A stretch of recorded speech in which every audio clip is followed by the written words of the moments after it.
Hello, everybody, and thanks for joining us for this special live session. I'm Itzik Amiel, and we are here with a weekly switch series, Switch It On, where we share ideas, insights, and inspiration to helping you as a professional to switch relationships, revenue, referrals, and reputation and stand out of the crowd.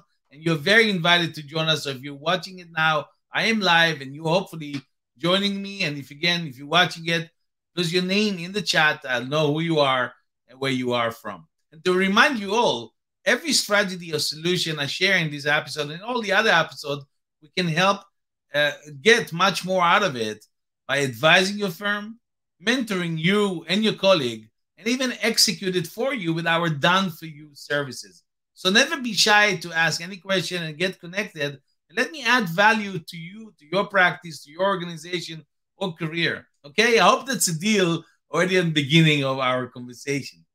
Today, we're going to talking about friction of referrals, and specifically about how to overcome the referral frictions to generate more referrals to your practice. I think a lot of you wants that and ask it, and I'll give you more information about it today. So again, thank you very much for those of you joining us now.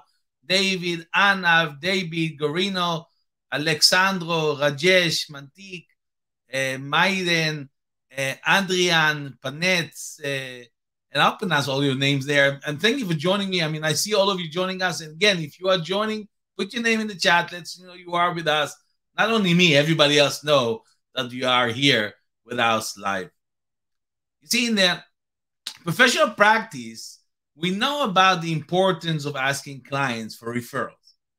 Actually, there isn't a professional alive, I think, who doesn't understand the importance of asking for referrals. I hope I'm right. I hope I'm correct. So if you're with me and you're listening, why then don't so many professionals asking for referrals on a regular basis? Why? What does disturb them? Think for a second. The answer is your own head. Yes, you heard me right. You see, many professionals, and maybe you are one of those people, create stories inside their head that convince them not to ask for referrals.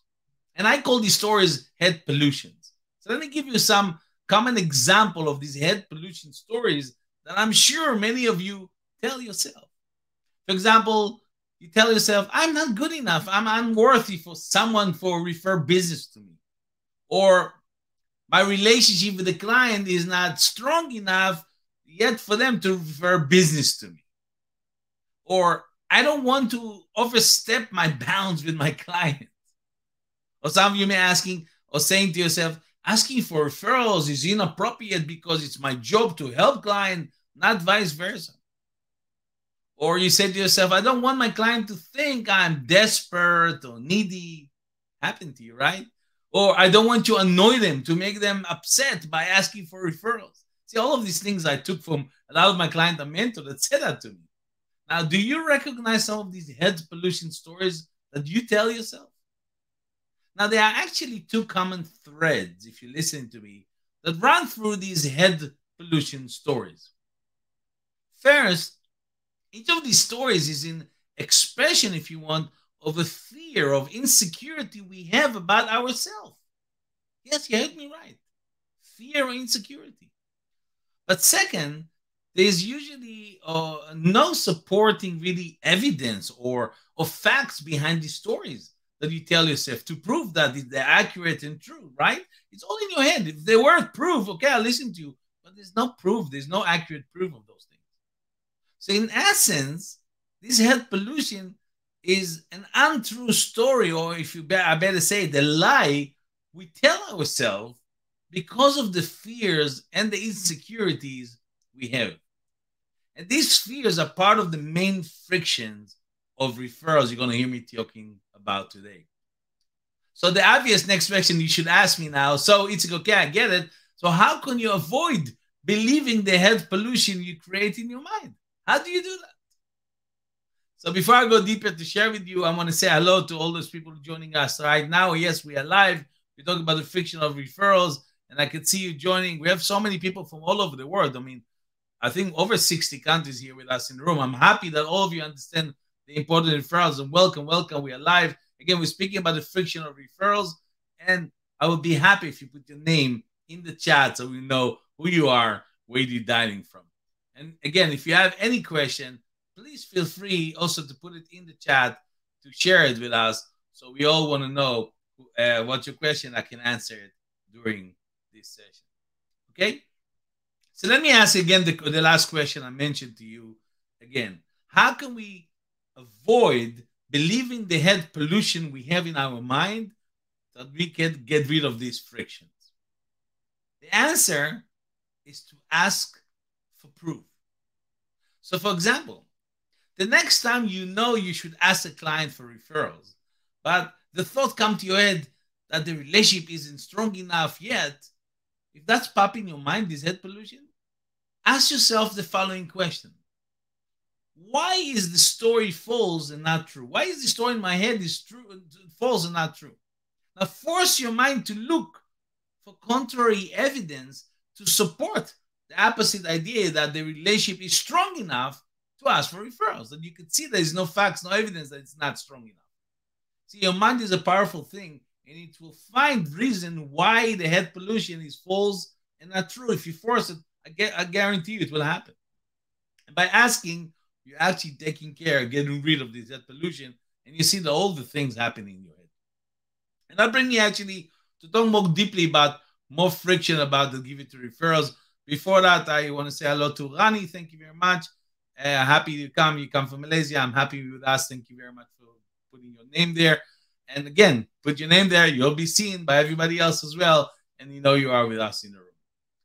See, the next referral I want to talk friction is sometimes clients struggle to give referrals, to us because they are caught off, or you caught them off guard when you're asking for referrals. And when clients are caught off guard, it creates a friction or drag, and it really slows down the referral process. So it's important for you to make it easy for your client to introduce you or refer you to other businesses, correct? So to help you out, let me share with you some, I could say, more suggestions how to reduce this friction when asking for referrals. And I get you, it's all practical. Take a pen and paper, write it down for yourself, because all work, and I want you to implement it in your practice.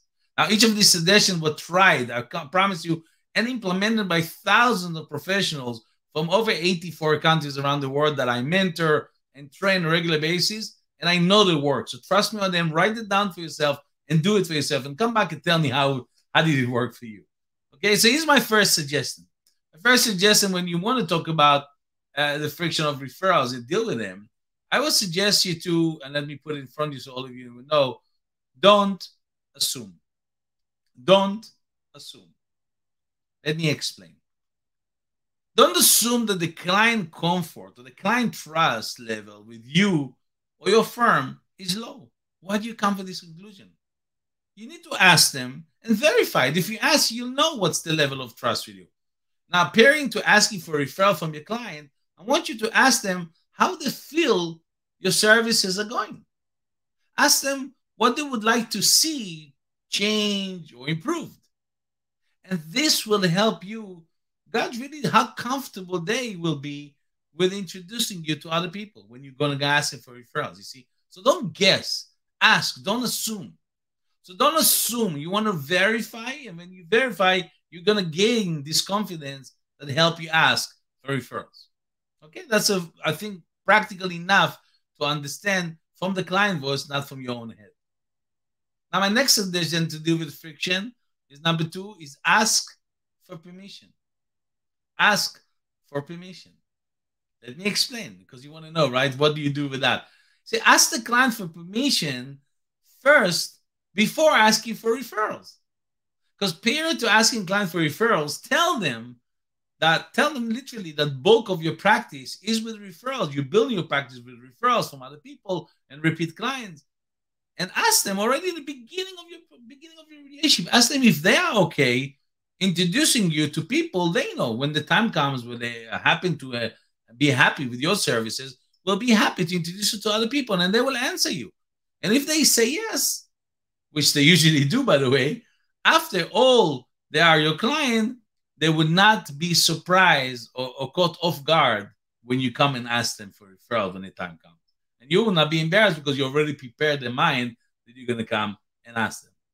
So again, ask for permission. It would make much more easier the ability to ask for referrals. The next suggestion you want to know to deal with frictional referrals is actually a very important one. But before I share with you and go extend to a deeper, I want again to say those of you who are joining, want to say hello and want to say that you are with me. Very happy. I'm happy Sarah from New York, Sarah Fitz. Thank you very much for joining us. I'm happy you are with us as well. And again, I could see all of you there. I could see over 73 countries, almost 80 countries actually.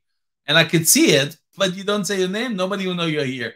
It's your time to stand out. Do it. Let us know you are with us. And I'm happy you're here. I want to thank you for that, for sharing your time. And oh, by the way, all of you had a nice Easter break and had a joyful time. And those of you celebrating Passover, of course, you're very welcome to a few more days of eating matzahs. Now, we're speaking about friction of referrals and how to solve them. And I really gave you some suggestions, but I want to dive in to suggestion number 3. And I think this is one is very important because I saw how many people, how many professionals struggle with it. Let me give you the title of it and then I explain more. So when I talk about dealing with friction referral, I always say help the client know what to say and how to introduce you. Help the client know what to say and how to introduce you. Because if you help the client doing so, if the client is willing to introduce you, of course, to someone, offer to have him or her do it via email first. Why? Because this is easy and very low pressure. So offer to email them a short paragraph about you and that they can copy it and then literally copy and paste into their introductory email to their connection. See, that way they do have, oh, actually they do not have to think. They do have to do it, but they don't have to think or to be creative about how to introduce you because you already chew the food for them. So you make it easy for them. And the easier to make it to the client, the easier they take the action and introduce you. And a lot of you do not know you. Those who knows me, in my signature, in my email signature, if you push, they will be there. If you want to refer to me, just a link. If you push it, an email will pop out. The email already written by me, already digest. The only thing you will have to do is put the name of the person you want to send in and push send. So I did the work for you. The more you do the work for your client, the easier it gets for the client to refer business to you. Are you ready for the next suggestion, number 4? So number 4 today is focus on business problem and characteristic. Focus on the business problem and the characteristic. Let me explain. When asking for referrals and asking for introduction, I want you to focus on the business problem and characteristics and not the people or not even the services. So to understand this one, let me give you a few bad examples along with some good examples so you understand what's the difference. So let me start with bad examples. So you do not want to ask referrals in the following way, like saying, I wrote myself the script, but for example, Diana, who do you know that needs a lawyer that could refer me to? That's a bad example because you're focusing on the survey, on the people. Or Charlie, what business owner do you know that could introduce me to? Again, that's also a bad example because you're focusing on more on the people. And I said, do not focus on the business problem you want to focus. So you want to focus, the focus of the question shouldn't be on the service or on the people. Because these types of focus always, by the way, come across as salesy, as manipulative, as you really just want to have the business for them. It creates very much a defensive reaction in prospect, the people they want you to refer to. And they usually come back with words like, let me think about it and let me know if I come up with many names. Happened to you probably before. Because they're in defensive problem, they're not feeling comfortable to make the introduction. You see? Because they do not know what you want, actually. And again, I experienced myself, and I'm sure a lot of you, out of my experience it as well. So here's a good example. What can you do? How do you make the script easy for them that is focused on the business problem and characteristic and not the people and service? So for example, you can say, Dave, 98% of my practice is with referrals and repeat client. Which clients or partners do you work with that have expressed concern with their, for example, accounting services, if you're accountant, or your legal services, if you're a lawyer? Or you see, I'm focusing on a business problem. Or another example, Sharon, who is in your circles of influence, has more than one business location to operate out from. You see, I'm focusing more on the characteristic, not on the people, on the on the services of mine, but on them, on their problem, their characteristic. Because when they're having it, I know those people you could help. You know which people you can help. And I hope you notice the difference between the two examples. Because in this example, the focus of the question is on the business problem, on the characteristic of the business you want to help. So it's more on the service, not on the service of the people, but more on the characteristic of the business. And this type of focus, if you are questioning like that, allows your client or your connection to immediately focus their thoughts on people and businesses that meet those specific criteria you just shared with them. They can right away think about the right people. And by doing so, it will help you, of course, get the referral you want. And oftentimes, by the way, they will sit in silence and think. If you ask this question, you notice your prospect, your clients, your people want to refer you will sit in silence. What they're thinking now? They're thinking about name. So please be patient and let them come up with some ideas, some thoughts. And if they cannot come up with any ideas the moment you ask them, then give them different criteria to think about, such as who do you associate with that is frustrated with their legal help? Can you ask that? For sure. And maybe then they'll think about somebody. So you need to keep going until they get some ideas of who to introduce you to, by focusing again on the business problem, on the characteristic, not on the people or the services. Let me check it out and see comments coming in. Rani and Dan, thank you very much. And I can see it also Dr. Bernard Chivaza from Zimbabwe joining us. Thank you very much for joining us. I'm happy you're all with me, and I'm happy you all agree. So you're reading, you understand where my brain goes. It makes it easier to your client and the people to ask for referral. Thank you very much, Paul. Very nice of you. Thank you very much, Paul, for joining us. Awesome. Great. So let me dive more in, okay? If you listen to me, I know a lot of you now asking yourself the following question. What is it difficult to open up your connection and client to send you referrals? Because you all have connection. You all have people. And you know what frustrates me a lot is that the fact is that 86%, that statistics was done, 86% of your existing clients, people who like you, love you, trust you, willing to send you referrals. But the fact, only 11% of them doing so. I always say on stages, those you hear me, I said, you don't need marketing and sales. You want to grow your practice? If each of your existing clients give you one referral per year, you double your firm without any budget. But the fact, it doesn't happen. So why is it so difficult to open up your connections and client to send your referrals? So I want to give you my honest opinion about it. So maybe you'll see it. And if you're in a bigger practice, you can even examine it. That is really the problem. The problem is that you're not the only person aiming to get this relationship with your connections, right? You're just one of many. And that's where the problem lies in. You're not the only one who asks for referral. There are probably other lawyers, other accountants, other people around that want to have the same need. Particularly if you are not so known professional, and the other people who are doing the same, who are looking for introduction, are more branded, have more positional power. They build their authority, and they have more authority than you. And that is the reason you need to overcome these referral frictions. See, that's why I teach personal branding authority to a lot of lawyers, because that's yet easier when people come to you. You don't have to run after them. So let me share with you the 4 elements of this referral friction that you will need to overcome if you want to attract more referrals to your practice. And I do it very fast, so bear with me. Have a pen and paper, write it down to yourself, because it works in every practice like magic. Okay, again, I want to thank you for those of you joining. Hira, thank you very much for joining us. I'm happy you're here with us as well. And you can all type in where you're dialing from, so I'll be happy to learn where you're from. But I promise you that's important thing that all of you need to learn, because it's important to your practice. Remember that you can find more information about on the Switch membership community, and I'll give you the link. So if you want to dive in more, learn more about it, definitely go there and check it out. So the link is hub.theswitch.ch/join us. And that's where we have the international. We have more than 46,000 members around the world the learning and we're diving in and solving it. But I'm giving you everything also here on the silver plate. So don't worry. But if you want afterward, you didn't get everything, you can always go there and catch it out. And feel free, by the way, to send me a PM and any email to learn more and join us if you have any other questions. Again, those of you joining me, I'm speaking about some solution for frictional referrals, and I'm happy you are joining us. And again, the first friction I want to mention is political friction.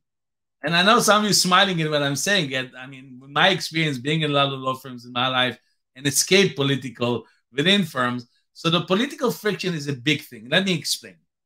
Anyone who has spent any time in professional practice will know that it is heavy with politics. And I don't know why, but that's a matter of fact. So for some of you, politics may also get in the way of successful referrals for an existing client. Now, I know some of you heard your partners or other connection of you refuse to connect you with the client and saying something like, it's not the right time for the client. You probably had it also internally. It might be true, and you could try again in a different timing to check it out.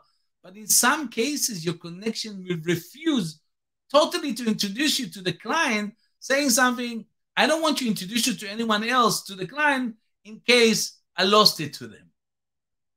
This is of course unacceptable. I always hate it in law firm.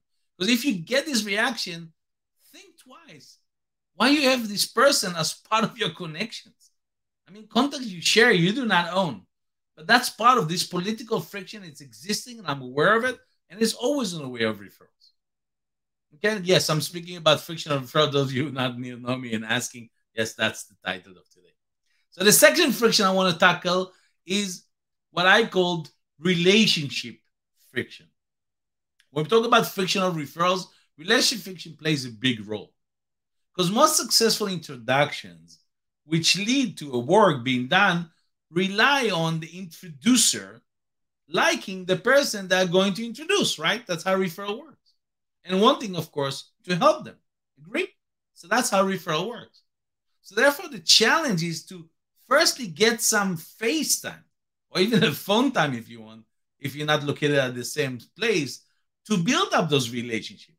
To build up this relationship sufficiently to be able to pitch your proposition to the connection who has the relationship lead. Without this relationship, why somebody should refer to you? And I see some people who don't build relationship probably ask for referrals. What for? Or they know me on LinkedIn and suddenly connect me to somebody else. What for? Why? Why do I owe you? But if you build this relationship, it gets easier to get the referral. So relationship friction is a big issue when it comes to referral. If you don't have a relationship with the person you want to ask for referring you, why should they help you? So think about it very carefully. Build it always before you need it. When the time comes, it will be easier to ask for referral from those people. Next friction, you ready for that one? Next friction is credibility friction. Credibility friction. What do I mean by credibility friction? No one likes to damage their own reputation by making an introduction or referral, which then goes wrong, right? And that's, by the way, one of the obstacles of referral. People are afraid of themselves. They don't care about you. They care about themselves. If they refer to the wrong person, they may destroy their own relationship. Now, it doesn't matter that you know the other person well. It doesn't matter. The reality is that if your credibility is not strong and your reputation is not good enough, then it's going to be really hard to win work from your connections as much as you want referrals. And that's why you need to build your own reputation, your own authority, your own personal brand, because then it's get easy. More than that, people would love to refer to you because it's elevate their own brand if they refer to somebody like you who has better brand than them. So remember, credibility friction always stand in the way of referrals, and you want to work on it because that makes you easier to get the referrals. But if you have any question during my session to the episode, feel free to type it also in the chat, and I'll be happy to help you out before ending the session today. So there's another friction you want to know about, number 4 in the pack, and I'm talking about time friction. Time friction is also interesting friction when we talk about asking for referrals, of getting referrals. And what do we talk about? We talk about time friction. Time is not on anyone's side, right? in the professional industry. I know a lot of people use the word busy. I hate that word because I always talk about busy is stupid, but you have a lot to do, right? And certainly not if you are a key relationship lead for an important client for the practice, because they demand a lot from you. And somehow you need to find a pressing enough need to get time in your connection agenda to talk about what you want them to talk with their clients about, to refer to you. So if you do not know your connection well enough, or you are not so known, it is always going to be hard to get the opportunity to talk about your possible help or the possible referral, asking for a referral for the client. You're not going to be on the agenda. They're not going to put the time for you. So that's why you need to build all those things before. If you build it before your credibility, if you build the relationship, if you get rid of internal politics, and you will have more the time to give them and to build those relationships, they will have time for you when you ask for a referral. It just gets easier to ask for a referral. These are all normal friction all of us have, but as you see, all solvable if you think about it in advance. So, as we have discussed in the beginning, those your beginning session, head solution and friction are the two elements that really keep professionals like you and me from asking and clients from giving referrals. And I hope that you understand that using the strategies I share with you, very short today, but in this episode will help you really avoid being sucked into these false stories you tell yourself and enable the client to more easily provide referral opportunities to you and more effectively grow your practice revenue. Will it make a difference in your practice? If you answer yes to yourself, you might want to check our done for you packages as a switch, because we can help you creating and building your referral program for your practice and your needs. And you can see more on the right referrals and grow your practice of business. All of you are here, and I know some of you are already clients. I know you know what I'm talking about. I'll be happy if those of you who do not know come and talk. But to summarize this great session, let me share a quote by Sherry Elliott, who said, the person that you're talking to may not be the one that's going to give you all the referrals down the line, but they may connect you with someone who does. And remember that carefully, because every person you connect may be amazing referral sources and not necessarily themselves become clients. See, they don't have to be your client to refer to you, but they may be a great referral sources. And you don't build those relationships, you don't do it on time, you don't build your credibility, you miss another referral opportunity. So now, my friend, it's time to take action and implement everything you hear in this short session. I hope you enjoyed it. And I trust you got some interesting insight on how to solve the friction in asking for referrals. If you need our help in implementing it in your practice, or if you just want to learn how to build better client relationships and retain your client for lifetime, this is exactly what we do for our client. That's my expertise. That's what I'm focusing on. Professionals like you and me around the world, we train them, we mentor them, and even doing the work for them we've done for you services by implementing the strategies in your practice. So there's no excuse why not to do it, okay? Send any email, send me a PA message to see how can I help you. Next week, we have another amazing top expert to discuss a new practical strategy, how to grow your practice to build better relationship, reputation, and referrals. If you want to make sure you don't miss any of our weekly Switch On interview series, follow me on LinkedIn or go to the Switch Up website that I shared before. You can sign up and get my business development strategies and tips for free. Check and register to my new online courses and live workshop that I'm doing on a regular basis. Or join the Switch membership community where we share much more how to grow your practice and your brand. And you're very welcome again to send me a private message or email to ask any question and see how can I be of value to you on your practice. For now, I want to thank each one of you. We had a big group open, a full room today, and I'm happy for that. I want to thank each one of you for joining us today. Thank you very, very much. See everyone next Tuesday, 6 p.m. Central European Time. And let me check if that's the right timing. Correct? 6 p.m. Central European Time, 12 p.m. Eastern Time, 9 a.m. Pacific Time. And remember, switch on and ask for referrals no later than today. Bye for now, everybody. See you soon.